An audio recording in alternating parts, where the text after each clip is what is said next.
قبل سنه. لا يا فندم ازاي ما حصلش؟ احنا محدش من عندنا اتصل. امال الشغل ما خلصش ليه؟ يا فندم هو مش حضرتك اتصلت وقلت ان انت محتاج توقف شغل فتره؟ انت هتستهبلي ولا حاجه؟ هدير مش بتستهبل.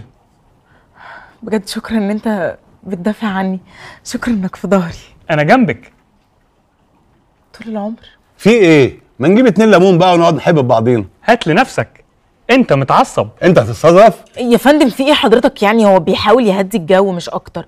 بقول لك يا لذيذ، معلش امشي من وشه دلوقتي عشان انا بصراحه مش هستحمل عليك كلمه زياده.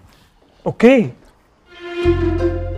فندم والله العظيم اكيد في حاجه حصلت غلط وهنكتشفها. بصي بقى، انا كل الكلام ده ماليش دعوه بيه، انا عايز يا شغل يا فلوس لو سمحت. يا فندم احنا شركتنا معروفه وده ما حصلش قبل كده، هو اكيد في حاجه غلط وان شاء الله هنكتشفها، بس حضرتك اهدى بس وهجيب لحضرتك حاجه تشربها يعني. انت بتعكي في ايه يا زنبه؟ بعك في ملوخية. طب سيبي بقى الملوخيه دي وتعالي معايا دلوقتي لان جات لي فكره مشروع جديد عايزه احكي لك عليه. لسه الشهقة. مش لازم شهقه اصلا. ملوخية لازم شهقة. طب اتفضلي اشهقي. انت بتعملي ايه؟ دي مش شهقه اصلا. لا دي شهقة. طب خلاص شهقتي كفايه بقى، يلا بقى تعالي معايا.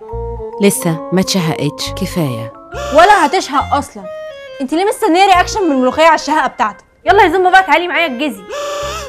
اكيد في حاجه غلط لما اكون انا جاي لكم من فتره كبيره عشان تشتغلوا لي في البيت وتعملوا لي سمارت هوم، وبعدين في واحد عندكم اسمه المهندس رامي يكلم مهندس الديكور بتاعي يقول له شطب وخلص انت خالص، وبعدين احنا هنمشي السلوك من بره وتبقى طايره في الهواء. يا اما بتهرجهم يا اما انتوا جهله. يا فندم احنا عاملين موضوع السمارت هوم ده كتير جدا وعمرنا ولا سيبنا اسلاك من بره ولا اي حاجه. معلش بس اديني فرصه افهم. لذيذ، هو استاذ ايهاب كان المفروض يستلم امتى؟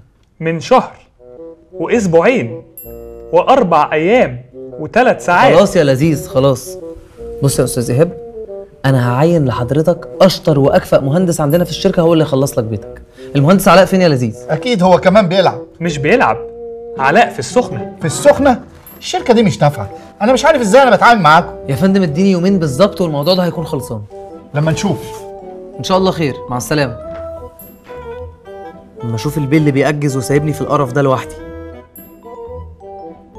فهمتي؟ لا.